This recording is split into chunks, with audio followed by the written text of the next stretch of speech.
오늘 책의 작가인 이명주님은 이 책을 우연한 기회에 쓰게 되었다고 하는데요. 말의 힘이 세다고 말의 향기는 천리말리 퍼져간다고, 말을 좋아하고 말 이야기를 좋아한다고, 언젠간 말 에세이를 쓸 거라고 자주 이야기하던 것이 계기인 것 같다 말하고 있습니다. 말은 위로가 되고 미소 짓게 하고 힘을 주는 것이라는 생각엔 저도 큰 공감을 느끼게 됩니다. 가끔은 너무 힘들고 지쳤을 때 살짝 스쳐 지나가는 사소한 말 속에서도 힘이 나는 경우가 있거든요. 그럼에도 불구하고 어떤 표정과 말투를 하는가에 따라서 오히려 상처가 되기도 하며 불편함을 주기도 한다고 이야기도 하고 있습니다. 이 책을 통해 우리의 생활 속에서 습관적인 부분을 되짚어보면서 좀 더 즐겁고 편안함을 주는 기적 같은 말의 힘을 생각해 볼 수 있다면 좋겠네요. 몇 개의 파트를 선별해서 읽어드리니 나머지 부분도 기회가 되신다면 꼭 읽어보세요. 그럼 함께 이야기 산책을 떠나볼까요? 이쁘게 말하는 당신이 좋다. 편행곳 원앤원 콘텐츠 그룹 글쓴이 임영주. 나만 삭히다 화병이 난 걸까? 손을 씻으며 버릴 말은 하수구로 흘려버린다. 화도 물 따라 흘려보낸다. 말을 안 해서 화병이 나는 사람이 있다. 예전에는 웬만한 병은 몰아서 화병이라고 했지만 현대의학이 밝혀낸 화병의 병명은 여럿 있다. 그래도 여전히 화병의 원인이 너무 많아서인지 스트레스가 감초처럼 꼽힌다. 스트레스의 원인이야 많겠지만 그중 말을 빼놓을 수 없다. 할 말 안 해서 화가 뭉치고 할 말 못해서 화나는 경험은 예민한 사람일수록 어려서부터 착하다는 말을 들은 착한 사람 컴플렉스에 빠진 사람일수록 많다. 사실 착하다는 게 나쁠 리 없건만 좋은 이미지를 유지하고 착하다는 말을 계속 들으려면 본인의 속은 까맣게 타들어갔을 수도 있다. 지인 중에 그야말로 착한 사람이 있다. 다행히 자신의 분야에서 우수한 입지에 있기에 그 착함이 인격적으로 보이지만 자신의 속은 타고 끓는다. 예전에는 안 그러더니 점점 속상한 일도 많고 숨쉬기가 답답해요. 심전도 검사를 해봤는데 심장에 이상은 없대요. 긴 숨을 쉬기 힘들다고 했더니 위내시경을 해보라고 해서요. 병은 심장 쪽이 아닌 엉뚱한 곳에서 나왔다. 역류성 식도염이었다. 한 달치 약 처방받고 약국에서 약보따리를 들고 나오는데 눈물이 자꾸 나는 거예요. 약 사는 이 친구에게 약에 대한 설명을 하면서 너무 참지 말고 살라고. 얼굴 보니까 꽤 참고 사는 것 같아서요. 라고 했단다. 관상을 본 건지 이 친구의 순한 말투를 듣고 그런 건진 모르겠지만 이 말에 눈물이 왈칵 났다고. 이 친구 운전을 하면서 한참 울었단다. 나는 몇 년 전의 기억이 떠올랐다. 그 기억의 중심에는 사사건건 부딪히던 사람이 있었다. 사람과 부대껴 본 사람은 안다. 아프다. 그런데 부딪히는 사람과는 외나무 다리에서 원수를 만나듯 이상한 일로 부딪히고 일은 꼬이고 오해는 커진다. 피할 수 있는 사이라면 피하면 좋겠지만 그런 사람이 중요한 일과 깊숙이 관련되어 있으면 더 괴롭다. 그때 나도 누우면 숨이 안 쉬어졌었다. 착해서 할 말 못하는 지인에 빗댈 일이 아니지만 할 말을 다 못해 억울할 때가 많았다. 하지만 고민을 털어놓을 사람이 없었다. 내 앞에서는 공감하는 척 하겠지만 결국 가십거리로 떠돌 것이 아닌가. 이래저래 해소하지 못한 분함과 하지 못한 말들로 인한 억울함이 치밀어 오르니 숨쉬기가 힘들었던 것이다. 나는 법륜스님의 남이 꽃을 주면 고맙게 받아 화병에 꽂아두지만 쓰레기를 주는데 왜 그걸 받아 보관하느냐라는 말씀을 듣다가 놀랐다. 화병이 화병과 발음이 같지 않는가. 아름다운 꽃이라면 화병에 담지만 굳이 남이 던진 쓰레기를 내 맘에 담아 화병을 키우다니. 버리자, 버리자. 이후 더 많은 사람을 만나고 겪으면서 나를 괴롭혔던 그 사람도 나 때문에 화병이 났을지 모른다는 생각이 들었다. 나는 과연 그 사람에게 꽃 같은 말만 건넸을까? 제 아무리 혀 밑에 도끼를 들었다고 한들 할 말은 해야지 싶다. 참지 말고 표현해야 서로 더 잘 아니까. 진과 나, 그리고 나를 화병나게 했던 그 사람을 포함해서 말이다. 그래도 할 말 막 하는 사람과 살다 보면 화병이 생긴다. 그 사람을 막을 수 없다면 내가 풀 수밖에 없다. 예전 어른들이 모진 시집살이를 개울가에서 빨래 방망이를 두드리며 풀었듯 그러고 나서 깨끗해진 빨래만큼 정화된 마음에 다시 힘을 얻어 빨래 함지이고 살랑살랑 집으로 돌아갔듯 복잡하고 힘든 세상살이를 살랑살랑 살아가려면 화병 예방이나 해소 비법 한두 개쯤은 필수다. 내 비법은 바로 손 씻기다. 뽀득뽀득 흐르는 물에 손을 씻으며 버릴 말은 하수구로 흘려버린다. 화도 물 따라 흘려보낸다.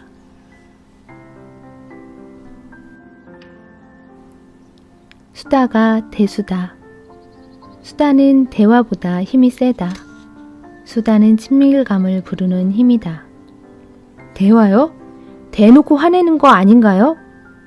어느 중학생에게 들은 이 말을 강연이나 칼럼에 종종 인용한다. 특히 청소년 자녀를 둔 부모를 대상으로 하는 자녀와의 대화법 강연에서 참석한 부모들에게 들려주기에 아주 안성맞춤이다. 어느 날 고등학교에 강연을 갔다. 강연 제목은 청소년 자녀와의 행복한 대화법이다.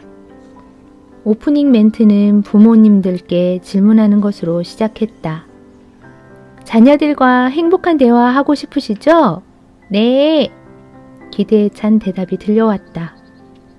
어떻게 하면 우리 아이들과 행복하게 대화를 할 수 있을까요? 선뜻 대답하기엔 무리한 질문에 순간 침묵. 대답을 원하는 질문도 아니고 난센스에 가까운 것이라서 나는 얼른 답을 내놓았다. 자녀들에게 말 안 하는 거예요. 청중이 크게 웃었다. 하지만 청소년 자녀와도 행복한 대화가 가능하다. 아이가 말을 걸어올 때 진심으로 들어주는 것이다. 자녀의 말을 끊지 말고 말머리를 돌리지 말고 이야기를 들어주는 것. 긴 이야기든 짧은 이야기든 아이가 말하고 싶을 때 그때가 부모와 자녀가 대화할 적기다. 그런데 더 적기가 있다. 바로 평소다. 평소에 별말 아닌 말을 주고받는 것이다. 그걸 나는 수다라 부른다. 수다를 떨어야 한다고 표현한다. 수다라는 말이 진지하지 못하다는 괜한 말로 시간 죽이는 것처럼 의미 없는 말로 해석되던 때도 있었다. 구글의 아이디어는 티타임이나 수다 시간에 나온다는 이야기를 들은 적이 있다. 차를 마시며 격이 없이 이런저런 이야기를 나누다 보면 기가 막힌 아이디어가 나온단다. 창의력을 펼치려면 상상력이라는 날개가 필요하다. 상상력은 유연함이 전제가 된다. 딱딱한 테이블을 놓고 정식으로 나누는 대화는 사고의 유연함을 펼치기에는 격식이 앞선다. 아이디어를 모으는 브레인스토밍은 상대 말의 옳고 그름을 재단하며 끊지 않는 것이 기본이다. 어떤 말도 가치가 있다는 마음과 상대에 대한 존중이 바탕인 것이다. 유대인의 지혜는 하브르타 시간에 공유된다. 짝을 이루어 서로 질문을 주고받으면서 공부한 것에 대해 논쟁하는 이 시간은 시끌벅적하다. 자신의 말을 쏟아내느라 왁자지껄한 것이 마치 목소리 큰 수다를 듣는 듯하다. 수다의 사전적 의미를 보니 쓸데없이 말수가 많음이란다. 머자나 수다의 사전적 정의가 달라지지 않을까? 쓸데있는 말, 쓸데없는 말의 기준이 달라졌다. 시대에 따라 달라지는 가치가 있다. 말수가 그렇다. 부모와 자녀의 대화도 일방향 소통에서 양방향으로 바뀐 지금 말수는 부모, 자녀 관계를 좌우한다. 엄부자모의 시대를 지나 대부분의 아빠들은 친구 같은 아빠를 뜻하는 프렌디를 이상형으로 꼽는다. 프렌디는 마치 친구처럼 아이와 평소에 많은 말을 나눈다. 말을 나눈다는 건 마음을 나누는 것이라는 사실을 이 시대의 부모는 알고 있다. 모처럼 제안하는 대화 좀 하자 라는 말은 무겁다. 무거운 자리는 피하고 싶다. 피하고 싶은 자리에서 속마음을 보이기는 어렵다. 평소에 조금은 시시껄렁한 이야기를 나눠야 가볍게 나풀거리며 서로에게 닿는다. 그래야 이야기 소재도 많아져서 할 말이 더 많아진다. 그러고 보니 수다의 사전적 의미인 말수가 많음이 이해된다. 쓸데없이라는 말을 뺀다면 말이다. 수다가 통하는 시대다. 평소에 나누는 이야기가 많으면 굳이 대놓고 화낼 것이 뻔한 대화 좀 하자라는 말은 필요 없을 것 같다. 수다의 힘은 대화보다 세다. 역시 수다가 대수다. 물음표 잘 쓰는 사람. 묻지 않는다면 도대체 어떻게 내가 너에게, 내가 나에게 닿을 수 있단 말인가? 전에도 말했잖아. 또 시작이다. 그는 확인용 물음표, 질책처럼 다가오는 물음표에 주춤거려진다. 속으로 생각한다. 그냥 용건만 말하면 좋겠는데. 그래서 다음 말을 하라는 건지 말라는 건지 애매하다. 표정으로 봐서는 그래서 뭐가 문제냐고 하는 느낌이니 대답하지 말고 가만히 있어야 불똥이 안 튈 것 같다. 어떤 때는 대들지 말라는 것 같기도 한 뉘앙스로 입을 다물게 한다. 물음표를 사용했을 때는 입을 열게 해야 하는데 말이다. 그래서? 너의 다음 말이 궁금해 라는 표정까지 지으며 나를 바라본다. 이 그래서는 참 좋다. 경청을 한 사람이 할 수 있는 질문. 말할 맛이 나게 하는 물음이다. 같은 말인 그래서인데 이 물음표의 사용이 사람 사이를 단절시키기도 하고 마음을 주고받기도 한다. 물음표를 잘 쓰는 사람이 있다. 물음표가 품격 있는 말이란 것을 잘 아는 사람이다. 그러니 물음표의 본래 목적을 잘 사용해서 목표에 도달한다. 물음표는 사람 사이를 이어주려고 태어난 것을 잘 아는 사람이기도 하다. 내 마음을 알고 싶어. 내 의견에 너는 어떤 생각을 하는지 궁금해. 내 표정이 왜 그런지, 혹시 불편한 건 아닌지. 나는 물음표를 말할 때 내가 너에게 이르는 길이라는 비유를 한다. 그래서 말투 선택이 중요하다. 잘못 사용하면 관계의 절벽에도 이르게 하는 게 물음표니까. 뭐? 이러면 민망해진다. 왜? 대답하기 망설여진다. 응? 내 말을 들었다는 말인가? 같은 말에도 물음표가 잘 쓰이면 네가 궁금해. 너에 대해 알려줘. 너의 다음 말이 궁금해. 라는 말이 되고 내게 집중하는 나의 마음이 전해진다. 겨우 부호 하나인데 물음표가 이렇게 엄청난 괴력을 갖는다. 나 또한 물음표를 가볍게 여기고 사용하다가 깜짝 놀라기도 한다. 추궁할 때, 무시할 때 물음표를 무심하게 잘못 사용하다가 그 물음표가 내게 부메랑이 되어 올지도 모른다는 생각이 들 때도 있다. 물음표는 속마음을 가장 적나라하게 드러내주는 부호다. 물음표를 진짜 잘 사용해야 하는 이유는 물음표는 반드시 어투와 표정을 함께 데리고 다니기 때문이다. 뭐? 응? 왜? 근데? 그래서? 이유는? 뭐? 응? 왜? 근데? 그래서? 이유는? 이 말들에 어떤 마음을 담느냐는 어투가 좌우하고 그에 따라 표정도 각양각색이다. 오늘 문득 물음표에게 진지하게 묻는다. 어떻게 쓰이고 싶어? 물음표가 반가운 듯 대답한다. 원래대로만 써줘. 나는 정말이지 물음표의 이 대답을 존중해야 한다고 생각한다. 물음표로 묻지 않는다면 도대체 어떻게 내가 너에게, 네가 나에게 닿을 수 있단 말인가? 묻지 않고 궁금해하지 않는다면 우리가 도무지 무엇을 할 수 있단 말인가? 받아준다는 의미. 사람을 받아들여야 보이고 들린다. 마음으로 사람을 들여놓는 일이 먼저다. 현장 매표를 하는 오래된 습관을 못 버리고 복잡거리는 버스터미널에서 급하게 승차권을 샀다. 첫 차를 맘에 두고 서둘러 나왔건만 매진이란다. 내가 탈 차는 앞으로 1시간 후다. 이대로 기다릴 수는 없다. 그러니까 인터넷 예매를 하지 라는 마음속의 말을 누르며 재빠르게 이동한다. 탓한들 무슨 소용이냐는 자기 합리화다. 현장 매표가 습관이니 그동안 축적된 노하우가 없을 리 없다. 버스 앞머리에서 기다리는 방법이다. 그러다 빈좌석이 나면 기뻐하며 차에 오른다. 운 좋게 빈자리가 생겨 버스에 올랐다. 일명 예비석인 맨 뒷좌석 한 자리가 남아서다. 여행 가방을 실을 짐칸이 꽉 찬터라 가방을 들고 뒷좌석으로 끙끙 가는데 버스 복도가 참 길게 느껴졌다. 겨우 자리를 찾아 짐 가방을 놓고 앉으려는데 옆좌석 분이 내가 앉기 편하도록 핸드백을 들어준다. 나는 그때 문득 받아준다는 게 얼마나 좋은 느낌인지를 알았다. 드린다 는 말이 떠올랐다. 차는 출발했다.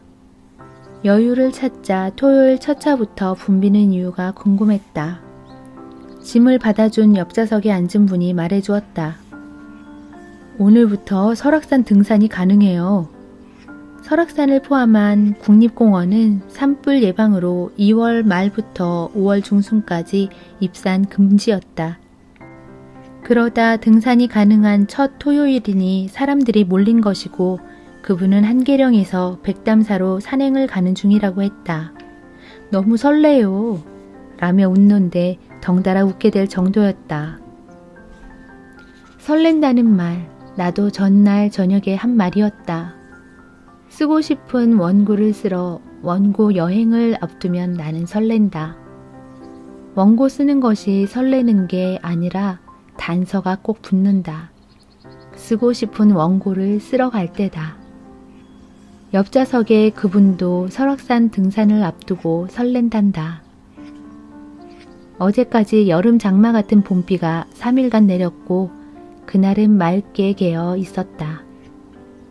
옆에 앉은 분이 맑게 웃으며 이야기했다. 물이 반짝거리네요. 한강은 출렁출렁 흙탕물이었지만 햇살을 받아 반짝거리고 있었다. 누군가는 흙탕물이 보이지만 누군가에게는 그 물결 위로 빛나는 햇살이 보이는구나. 7시간을 걷는 걸 예상하고 가는데 가능할 것 같아요. 혼자서 설악산을 7시간이나요? 네, 정말 좋아요. 석 달이나 기다렸어요. 너무 좋아서 어제 잠이 안 왔어요. 지금 그녀는 걷고 싶은 길을 7시간 걸으며 나무와 풀과 공기에게 말을 걸고 있을지 모른다. 나는 지금 쓰고 싶은 원고를 쓰며 글과 말 걸기를 하고 있다. 공교롭게 거의 7시간째다. 7시간 숲을 걸으며 그녀는 행복할 거고 나 또한 원고의 숲을 걸으며 행복하다. 설레며 걷기는 마찬가지지만 나는 불평도 한다. 불만도 많다. 원고가 안 풀릴 때다. 나는 원고에게 바라는 게 많고 그녀는 자신을 받아들여준 산이 그저 좋고 산에 바라는 것이 없으니 불평이나 불만이 없을 것이다. 그러니 남의 짐을 들어주는 여유가 있었을까? 입산 금지든 입산 허가든 사람이 정해놓은 것이지만 정작 산의 입장에서 보면 산이 사람을 받아들이는 것이다. 나는 생각했다. 사람을 받아들이는 사람이 진정 산에 들어갈 자격이 있는 것 아닐까? 누군가의 짐을 들어준다는 건 마음으로 사람을 들여놓는 일 같다. 내치다의 반대인 들이다, 받아들이다, 그리고 받아들여주다. 이 말들은 모두 품어 안는 느낌이 든다. 받아들이는 것에 대해 깊이 느끼게 해준 고마운 마음에 몇 자 적어보았다. 다 받아줄 듯, 받아들일 듯 산이 푸르다.